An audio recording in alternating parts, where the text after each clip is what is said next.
been identified and implicated in sleep dysplasias. So this was 2019, and this is now 2023, which is the nosology of genetic sleep disorders.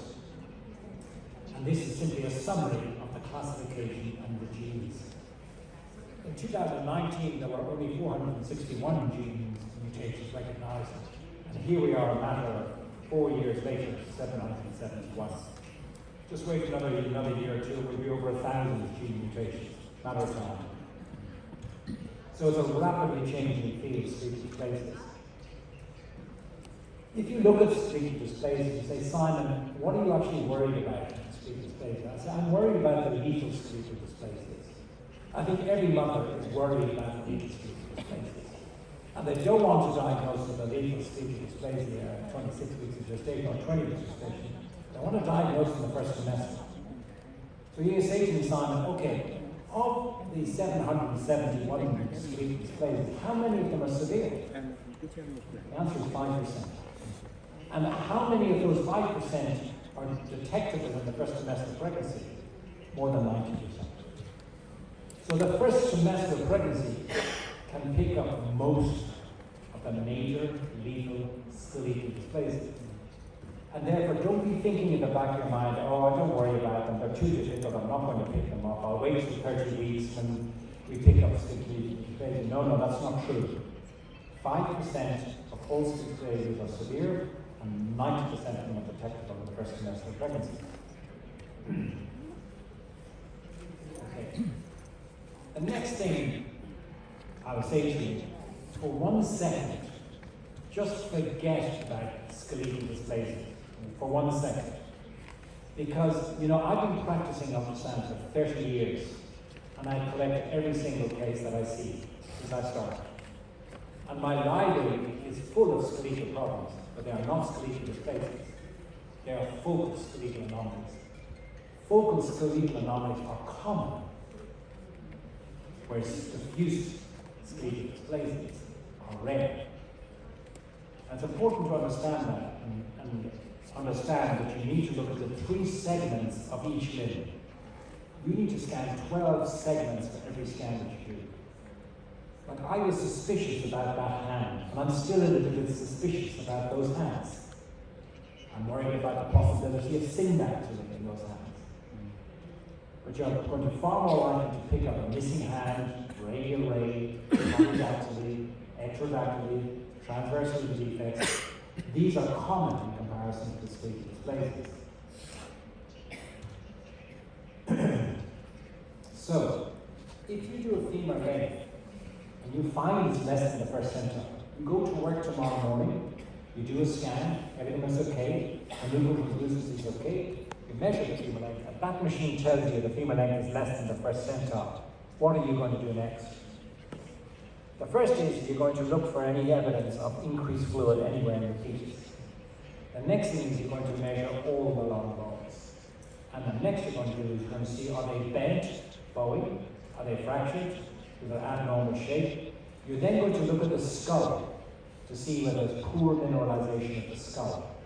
You're then going to look at the fetal profile to see if there's frontal bossing. You're then going to look at the thorax and compare the thorax to the abdominal circumference. You're going to look at the ribs like we looked at the ribs. They look straight and beautiful. But you're going to look to see if the ribs are irregular or they've got punctured calcifications, or if the ribs are short. And you're going to look for polydactyly in the hands and the feet. You're going to examine the clavicles, the scapula, the iliac crests. So you're going to go through a systematic evaluation if you find the femur is less than the first centile. I'm going to walk you through examples of skeletal anomalies. I'm going to start first of all with the evaluation of the normal skeleton, which this is the ISO guideline. It recommends looking at all the segments and looking at the spine, and I'll cover that in my first presentation. Remember, very important to divide the right and the left hand so you don't count them twice. It's less likely you will run into that problem. But remember, 1, 2, 3 segments on the left and the right side, and check the calapace and polydactyly. I'm going to start with sleep dysplasias because these are rare and these are common. Skeletal dysplasias, 5% of them are severe, 90% of them are detected in the first semester. So what are they, and what do they look like? If you look at them, these are the skeletal anomalies that you will pick up in the first semester of pregnancy. And if you look at them, they are all rare. Look at the frequency in which they occur. You have to do 100,000 scans before you will see your first case of this condition. You have to do 20,000 scans before you see a THÄNG dysplasia. They're all rare conditions. So if you go to work tomorrow morning and you find that there's severe micromelia and a shortened thorax, it narrows things down. So all the long bones, if you look at these at 13 weeks and 6 days of gestation, I've included all segments and all of them. This machine tells me it's less than the first centile. Because I found that the femur was short, and then I went ahead and measured all the long bones. So then I want to know is what are the other characteristic features in this group of 5% that you are going to detect 90%. I want to look at the shape of the femur. And if the femur looks like a telephone receiver, as this one does, I'm beginning to think of thanatophoric dwarfism. And if I'm thinking thanatophoric dwarfism, I want to confirm that all limbs are shortened. Shortened humerus, shortened radius. And if you look at the hands, the hand looks so big in comparison. The hand is bigger than the forearm. And that's one of the features of skeletal dysplasia, is the hands look so big. When you look at them, it's not that the hands are big, it's the forearm is short. But I'll tell you what's a very powerful tool is 3D. You could reference the entire limbs in reference to the size of the torso and the head. And the limbs look so small in comparison to the torso in 3D. It strikes you straight away. And the other reason why I think of thanatophoric dwarfism, because they have a cloverleaf skull. So I see that indentation you see in the skull. The nuchal translucency was not increased. Sometimes it is in thanatophoric dwarfism. And you get that frontal bossing. So if you look at the feature of a big head, short limbs, telephone receiver, narrow thorax, severe micromelia, it's likely to be thanatophoric dwarfism. And that's one of the most common severe skeletal dysplasias. For all of these severe, I have in green severe micromelia and thorax. And on the right in grey are the characteristic features that bring you to a diagnosis of the specific skeletal abnormality. When I look at this baby in 4D and I watch the movement, I can see how tiny the limbs are in reference to the size of the baby. I can also see the bilateral talipes. And bilateral talipes is actually quite a common finding in many of these skeletal dysplasias. When I look at the heart, sometimes the heart looks quite big in reference to the fetal thorax, or you can see concavity of the thorax, bulging of the abdomen. And if you ever see that concavity of the chest, again, that's another suspicious feature. And why, in a sense, they get short thorax, they have this what's called the bell-shaped thorax and sagittal imaging. The next type is osteogenesis imperfecta type 2. Like the last case, green, micromelia, and a short thorax. But the features that determine osteogenesis is poor mineralization and stiffening of the ribs and fractures. So when you look at this femur, you realize that the femurs get a very unusual shape, and the femur is fractured. You first realize when you take a measurement of the femur that it's below the first centile. But if you're an experienced operator, you can straight away say that the femur looks so short in comparison side of it. The femur should be here. Femur should be here. You can straight away say that's a femur that's around about 5 millimeters. About half the size it should be. But don't worry, it doesn't strike you as an experienced operator. When you measure it, you will realize it's abnormal. The next thing is when you look at the brain, something very strange happens. You realize that you're able to see the Sylvian fissure on the near side so easily. You're able to see the brain mantle so easily. Normally you can't see that because of reverberation from the skull bone. But if you look at this baby, you can see the brain. And the reason you see the brain is because it's poorly ossified. look at all these four sections of the brain, and look at the skull. The skull has got the same brightness as the skin, and it's very thin. So this is a baby with osteogenesis imperfecta type 2. And compare these ribs to the ribs I showed you earlier. These are spotty points of calcification, irregular ribs. Look at all of them. So this baby had hypomineralization, rib stippling, fractures, and a poorly mineralized skull, which is typical of osteogenesis imperfecta type 2. Then there's achondrogenesis type 2. Again, like the last two, severe micromedia and a short thorax. The features of this one, however, is poor mineralization of spine and micromedia. So you see all the long bones are shortened in this baby. And when you look at the spine, you see there's very poor mineralization of the baby's spine. You can see the bell-shaped chest and abdomen and poor mineralization. When you look at the profile of the baby, you can appreciate that there's severe micromedia. Short ribs, severe micromedia, bell-shaped chest, all the features of achondrogenesis. And also appreciation of the micromedia as you look at this in the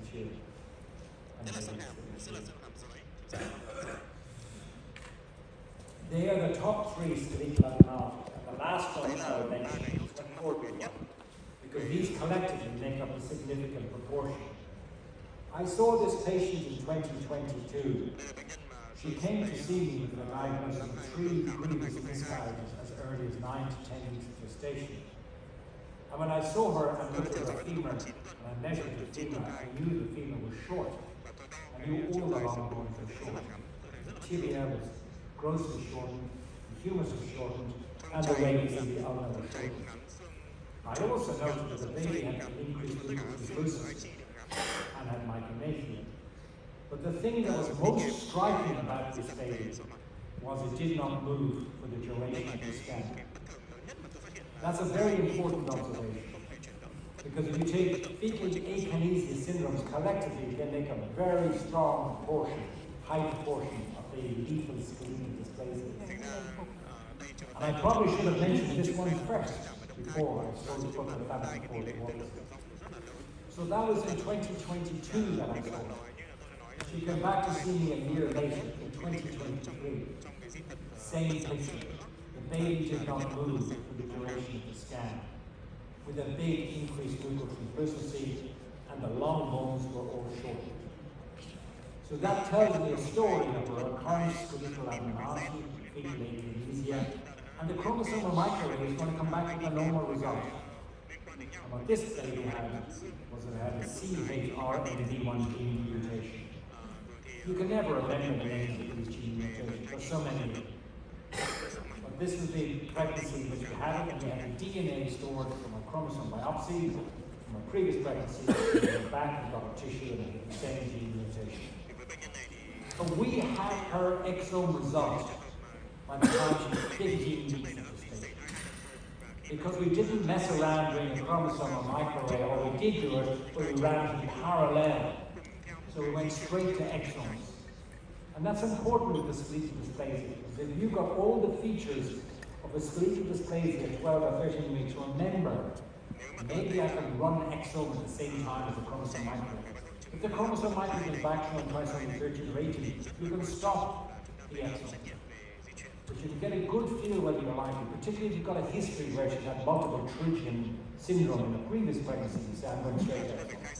And that's what we do. The other very useful thing is if you do a scan on Monday morning and you find that the baby's legs are crossed like this, it's very uncommon for the legs to be crossed. And usually within a minute or two they will straighten out. But if they stay in a crossed position for the duration of the scan, and then you look at the hands and the arms, and the wrists are flexed and the arms are extended for a duration of time, it's likely that you're looking at a fetal akinesia. That's the other feature. Achondroplasia, one of the most common skeletal anomalies, is not detectable in the first semester pregnancy. You will never detect it in the first semester pregnancy. In fact, for many of these, they're not detectable in the second semester pregnancy. In fact, the third semester pregnancy. For me, focal abnormalities are much better. They're much more straightforward. They're much easier to arrive at a certain diagnosis. They're much easier to cancel. And if you look at these focal skeletal dysplasias, the detection rate is very high. I am much more confident about making a focal skeletal diagnosis at 12 to 30 weeks than I am at 20 weeks. If I look at it in America, in the USA, one of the most common reasons for mitigating is for failure to make a diagnosis of a transverse limb defect. Because you end up scanning a baby with its hands behind the back, and you end up examining the same hand or same limb twice. And of course, it is normal. You're very unlikely to make that mistake in the first semester. In fact, if you say to me, Simon, when is the best time to examine? I say to you, 10 weeks. Because we do a 10-week scan before drawing blood for cell-free DNA, and I will talk about this in my plenary lecture tomorrow. But we do a 10-week scan, and this is when we now pick up focal and limb abnormalities. Number one, you see 3 segments: humerus, radius ulna, hand, 5 fingers, humerus, radius ulna, no hand. When you look at this here, you see 3 segments on this side, normal. When you look at the opposite side, you see you only have 1 segment. Sorry. So you come across, examine this side, you only have 1 segment. On this side, you have 3 segments, and this side you have an absent 4. So 2 segments on this side. Very straightforward diagnosis. In this one, the upper limb is missing, and the same patient at 20 weeks I showed you earlier. And this is transverse limb defects, both lower limbs are missing. Polydactyly is very detectable in the first semester. Easier to pick up polydactyly in the hands when compared to polydactyly in the feet. Most babies with polydactyly are not chromosomally abnormal. Many polydactylies are usually abnormal. But most babies that I see with polydactyly have got normal chromosomes, and frequently they are inherited in the family, and particularly common in the black race. You tell me what's the problem here. This baby's got polydactyly of the feet. It's important for me to look at the kidneys because they've got cystic kidneys, and be careful to see it. This is the baby with Meckler-Gruber syndrome. So be careful. When you see polydactyly, I know this is likely not to be genetic, but still, look for features of trisomy 13. Look for Meckler-Gruber syndrome. The most common form of polydactyly is an extra digit that's hanging off the end of the hand. This is the most common, and you can pick it up with 3D volume analysis. And seeing it as an extra digit at the end of the hand, again, it's so treatable, so easy to cancel the patient, because you just take a nail clippers and you snip it off after birth. No anesthetic required. In this case, if you look at this patient, which I saw in July, I saw that the hand, the polydactyly was preaxial. So if I look at this here, it's preaxial polydactyly because this is the thumb. And when I looked at the thumb, I could see the thumb has got 2 digits. It's the rendered image. And you can see when you look at this thumb, 1 digit, 2 digits. The index finger is crossing over the middle. So there were 2 problems in the hand. The first was preaxial polydactyly, and the second problem was the index finger overlapping the middle. The index finger overlapping the middle is a typical feature of trisomy 18. This baby has mosaic trisomy 18. When you examine this baby's hand at 12 weeks, you can see that there are 4 fingers on this hand. Thumb, 1, 2, 3. The 5th digit is missing. It's the ring finger. And this is the same patient back at 20 weeks. Thumb, index, ring, and no 5th finger. Again, a very detectable abnormality in the first semester brains.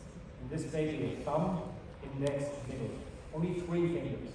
But I counsel these patients very favorably because the baby is able to have pincer function, is able to pick things up. And having pincer function is key in counseling a patient with digital abnormality.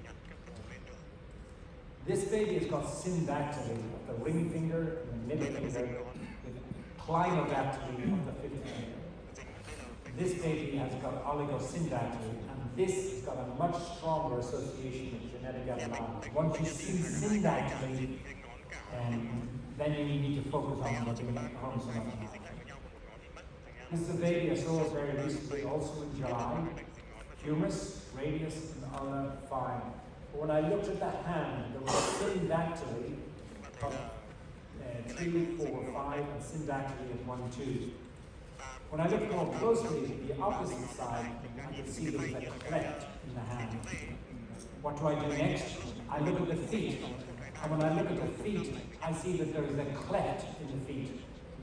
This is a baby with syndactyly and the ectrodactyly of the hands and ectrodactyly feet. So what's the next thing I do?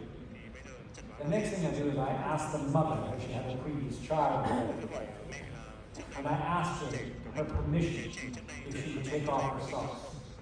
And she agreed.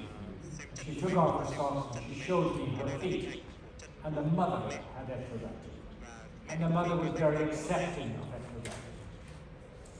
The other thing is, when I was counseling this patient with ectrodactyly, how do you think I counseled her? I took out a pen and a piece of paper, and I communicated with her by writing on a piece of paper as to what her baby had, and what the surgical options were, and what the treatment were. She was easy to counsel because she'd been through the same problem. But why am I writing it on a piece of paper? Because she's deaf. And in counseling patients with ectrodactyly, deafness is a strong association.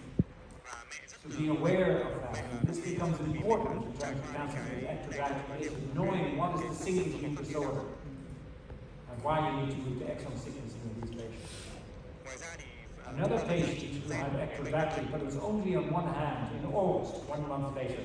The radius of the humerus is fine, the hand is normal.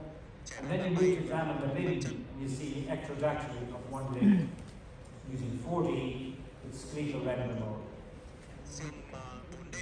Remember, when you see ectrodactyly of the hands, remember to look at the face, because it coexists with ectrodactyly syndrome. And then other focal limb abnormalities is the fixed flexion deformity with absent thumb and absent radius. So these, we can pick these up very early in pregnancy, around about 10 weeks of gestation. In this baby, a thin nucleus lucidity, but when you look at the femur, this side is much smaller when compared to the femur on the opposite side. This is why it's so important to examine both femurs. When you move to transvaginal scanning, say baby, normal femur, maybe a centimeter, and then look at the femur on the opposite side, which almost looks fractured. The rest of the long bones are completely normal. And this you need to think of is facial femoral syndrome. You can remember to look at the face, that they have facial abnormalities, also trisomy 18 and chronic. Amniotic band syndrome we saw at Ho Chi Minh City yesterday. And amniotic bands we saw were attached to the baby's hands. Amniotic band syndrome is a terrible condition. Additionally, multiple bands of tissue extending across from the amnion to the baby. And this is an image that was produced by the hand of Lawrence, who's helped me immensely with my manipulation of the volumes, long continuum. And this shows here the multiple bands extending from the amniotic membrane through the baby's hand. This shows the baby with talipes. The baby also had cord plexus cysts and ventriculomegaly. The baby actually had a genesis of the corpus callosum. But the first thing that worried me was the finding of talipes. Be very careful about making a diagnosis of talipes in the first trimester of pregnancy. It does help if you compare the left and right foot if it's unilateral. But it's very careful because you can make false positive diagnosis. I will finish up with the spine. It's important to examine the spine, and I made reference of a normal spine here and the scoliosis on the side. But there are many disruptions of the spine, and frequently these exist as part of abdominal wall defects. So you can see that right angle in the spine, the curvature in the spine, the kyphosis in the spine, kyphosis in the spine, growth of striations in the spine, and the multiple punctate penny vertebrae. So you can have a wide variety of spinal abnormalities which are very detectable in the first trimester. Many of these coexist with abdominal wall defects. This baby here, a large anterior abdominal wall defect with a grossly disrupted spine. And that becomes important in cancelling the babies, because these babies who've got grossly disrupted spine, you need to cancel them in terms of the difficult surgery that lies ahead in spinal repair. So, I finish up by saying, what difference does this talk make to you when you go to work tomorrow morning? The first thing is I want to encourage you to continue to measure the femur length. And if you find it's below the percentile, then go through examining all 3 settings and chart every single long bone. I think it's a good idea to split your imaging too for looking at the limbs. And when you see an increased nuchal or a short femur, go through a systematic approach to evaluating the fetal skeleton. Thank you very much for your attention.